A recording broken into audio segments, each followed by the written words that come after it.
this could have serious implications for the Pittsburgh Penguins. Yesterday, reports surfaced that Michael Bunting could be available for trade, as well as Bryan Rust, players that we did not expect Kyle Dubas to move, but their names are going around in the rumor mill. So we have to address it here on Penguins Digest. How likely is it that Bryan Rust is traded? How likely is it that Michael Bunting is traded? And there's also some new information about the Four Nations face-off that we're going to present later in the video today. If you haven't already subscribed to the channel, most of you have not yet subscribed to Penguins Digest. If you want the latest news, rumors, analysis, and updates pertaining to your Pittsburgh Penguins, join up and subscribe to the channel, Penguins Digest. We got you covered. And today, we got to talk about trade rumors because yesterday a report surfaced that Bryan Rust could be available. He is not listed as one of the untouchable players on the list that Kyle Dubas created of players that will not be moved. Now, Bryan Rust also has a no movement clause. That is something to be noted. And I personally would not trade Bryan Rust. I'm going to explain to you why, but I'm also going to explain the counter why they should or could trade Bryan Rust here in the coming months leading up to the trade deadline. Bryan Rust could be one of the most valuable players on the market. That is just simple facts. He could very well be the number one player on the big board if he is indeed available, as per reports by David Pagnotta, who talked about it on a show yesterday. Now, this is a Vancouver Canucks show, but he mentioned the Penguins, and they talked about the Penguins for a good 2 minutes. He essentially said that Kyle Dubas is not necessarily opposed to trading Bryan Rust or Michael Bunting, and that he will listen to offers. Now, what that means, guys, he'll listen to offers means he's still going to have to get a pretty good offer, an offer that he can't refuse in order to trade a guy like Bryan Rust. Bryan Rust isn't just going to be given away. He has term to his contract and the no movement clause. So it's not just that simple. You can't just say, Bryan Rust, you're gone. No, Bryan Rust would have to approve any trade. And my thought is he's not going to want to leave Pittsburgh. As bad as things are, I can't see Bryan Rust in another uniform.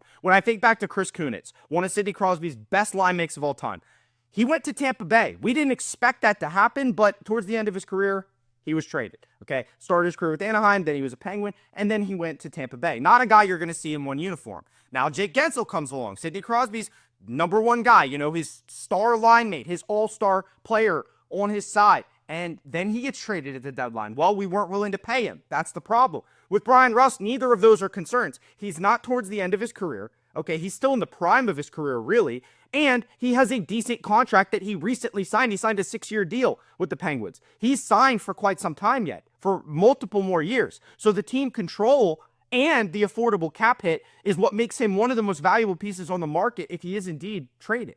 But he owns a full no movement clause. Of course the Penguins will listen. Why wouldn't they listen? It's not like, we're going to trade Bryan Rust. No, these reports are that they will listen to offers on Bryan Rust. Not that they're going to trade him, but that if there's an offer Kyle Dubas can't refuse, of course he's going to pull the trigger and make that move. Who wouldn't? I'm not going to be delusional Penguins fan here and be crazy and say Bryan Rust cannot be traded. I would rather him not be traded, but if he's traded for some crazy package that you're not going to get ever, like once in a blue moon you see a package like this, then of course Kyle Dubas has to do that. He has to do what's in the best interest of the team. Okay, so now what I think about now is Sidney Crosby, though. You've already gotten rid of all of his line mates from the past. Bryan Rust is one of those top guys. Like, he is seriously one of the most talented wingers that Sidney Crosby has played with, and he just meshes with Sid. He is a perfect line mate for Crosby. He does all the dirty work. Bryan Rust, he's such a complete player. He's such a complete player. What team would not be interested in Bryan Rust? The problem is I don't think they can put up a package impressive enough for Kyle Dubas to say, yeah, let's do it. Now, Kyle Dubas might have a different mindset as pertaining to what he would actually want in return for Bryan Rust. For me, it would take something super outlandish to trade Bryan Rust. But for Dubas, if he sees, 3 good prospects and a couple draft picks, he might have to do that. If we get a package similar to the Jake Guentzel package where, oh my gosh, you look back at the players that we got in that trade, and in 3 years, we're going to be able to say we clearly won that trade, especially getting Michael Bunting back. There is indeed a world where this could happen, where Bryan Rust is traded. Again, I just feel like it's kind of outlandish in a way, but at the same time, Kyle Dubas has to consider what's best for this team. And he has been very vocal about wanting this team to get younger. And because Bryan Rust is in his 30s, I just don't think Sid could forgive that kind of move, seriously, because that's his guy. If he's willing to ride it out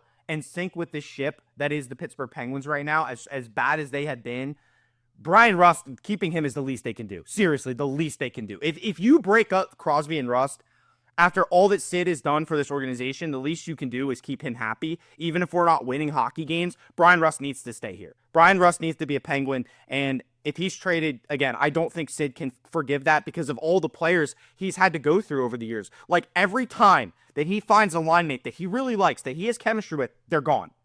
This is the one instance where I cannot see Bryan Rust in a different uniform, and I would rather not have to see that. I would rather him be part of the future plans. You need to keep some veterans around to teach the younger guys the way. So Bryan Rust is a perfect Pittsburgh Penguin. He is the guy, right? He is one of the main players. I would say just as valuable as the core four, maybe more valuable than guys like Erik Karlsson. But Bryan Rust, man, I just, you see it here on this graphic. This was the tweet that came out yesterday from Pagnota. I mean, they're talking about the latest with all these different teams. And with the Penguins, Bunting, O'Connor, Pettersson, Beauvillier, Rust, and Karlsson are all available. We knew that about all of them except Bunting and Rust. Bunting is a guy that Dubas loves so much, even from his time in Toronto, that I can't see him trading Michael Bunting. Michael Bunting's still in his 20s. I mean, he's power play extraordinaire, Michael Bunting. Like, he has been such a good fit here in Pittsburgh. He really helped spark us down the stretch last year after the Jake Gensel trade, and he may have even taken another step up this year. So I don't see trading Michael Bunting as any solution whatsoever, no matter what the package that you're getting in return. Bunting and Rust should not be traded unless it is quite literally a offer you cannot refuse. And that's what they mean by, well, listen, it's not, we're trading these guys. It's not, they're available. It's, if you make a compelling offer, we'll at least hear you out. That's all it is. So I want you guys to understand, we're not trading Bryan Rust or Michael Bunting unless another team says, hey, we are willing to give you the farm for these players. Like, I'm talking 3 prospects and 2 draft picks minimum. So I can't see it happening. I really can't. But if it does, that's the type of return we're looking at, ladies and gentlemen. Because these would be our top 2 most valuable trade assets if we decide to trade them away. Pettersson, we already know about. His value apparently isn't as high as we thought it would be. So Drew O'Connor, I would rather keep him as well. Beauvillier, you might have to pick between the 2 of them. I saw in the comments section when I defended Drew O'Connor last video and said that Beauvillier should go. I mean, take your pick. Seriously, take your pick. You keep one of them, you trade the other one. If you trade both of them, I think that's kind of dumb, but I could see the Penguins doing it. And then Erik Karlsson, it's another one of those no movement clauses you have to work through. The player has to be okay with the deal. So they even said in this video, David Pagnota said that Bryan Rust hasn't had a conversation with the Penguins about his no movement clause. There has been no conversation whatsoever about that. He has not been approached about waiving that. So how can we say that he's going to be moved if we don't even know? You know what I mean? It's just blasphemous to me. So there's so many reasons why it could happen, but there's also so many reasons why it shouldn't and wouldn't happen. So all I'm saying is don't hold your breath, Penguins fans. We're probably not getting rid of Bunting or Rust. But if a team is desperate, like apparently the Los Angeles Kings are desperate for a right shot up front, they can play on one of their top 2 lines.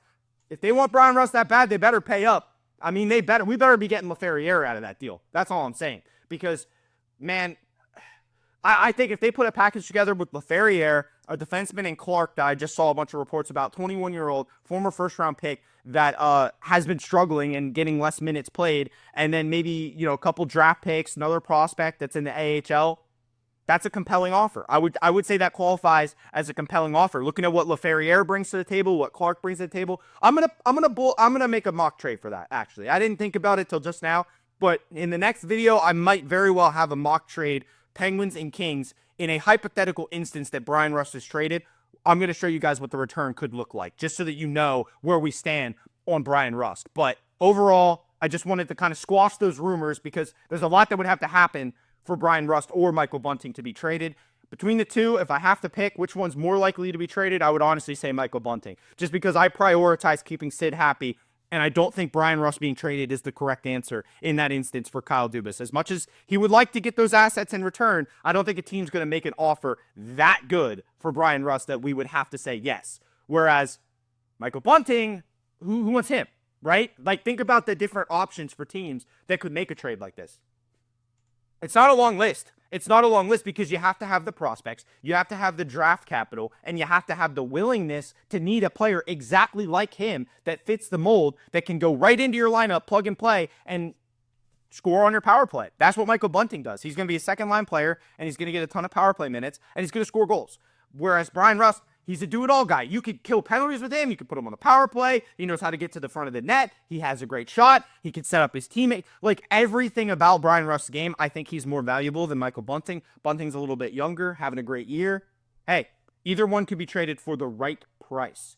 Let's congratulate our Four Nations Face-Off captains to close out this video, ladies and gentlemen. Sidney Crosby was named captain of Team Canada. Oh, captain, my captain, oh, Canada. Sidney Crosby will be wearing the C for the Canadians and repping that patented maple leaf on his red and black sweater at the Four Nations Face-Off. Obviously, Connor McDavid got some consideration for the captain, but what Sidney Crosby has done for hockey, even McDavid said Crosby should be the captain. So was there really ever any doubt that Sid would be Captain Canada? Absolutely not. He gets it, well-deserved. And that was just yesterday that they named the captains. Austin Matthews is going to be the captain for the USA. That's cool. Sasha Barkov got captain for Finland. And then Victor Hedman, I believe, is the captain for Sweden.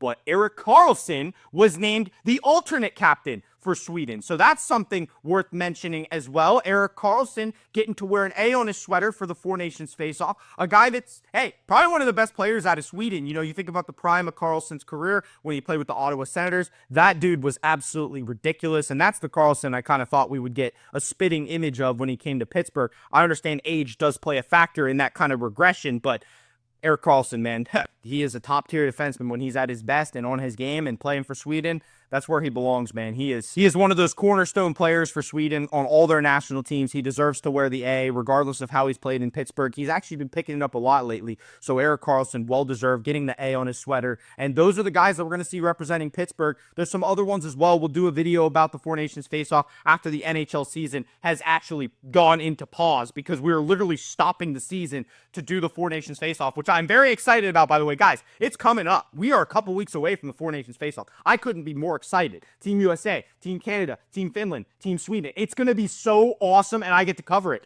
because there's going to be no Penguins hockey. We might see some rumors, but for the most part, we're going to talk about how our boys are doing. So how's Sid doing? How's Karlsson doing? That's going to be an everyday thing for us here on Penguins Digest. So congratulations to Sidney Crosby, Captain Canada, as deserved. I mean, as deserved as any captain spot in sports. Sidney Crosby wearing the C for Team Canada on his sweater. And then, of course, Erik Karlsson, the alternate captain of Team Sweden. These are guys that are going to represent our team at the Four Nations Face-Off, and we're so excited for the Four Nations Face-Off and for our boys to get to showcase what they could do for their country. So, Four Nations Face-Off coming up here in February. This is the last day of January, so might as well mention it. We're going to have plenty of coverage. So, thank you guys for watching this video of Penguins Digest. Subscribe to the channel if you haven't already, and we will have more Pittsburgh Penguins content for you every single day. Let's go, Pens! And we'll see you in the next video.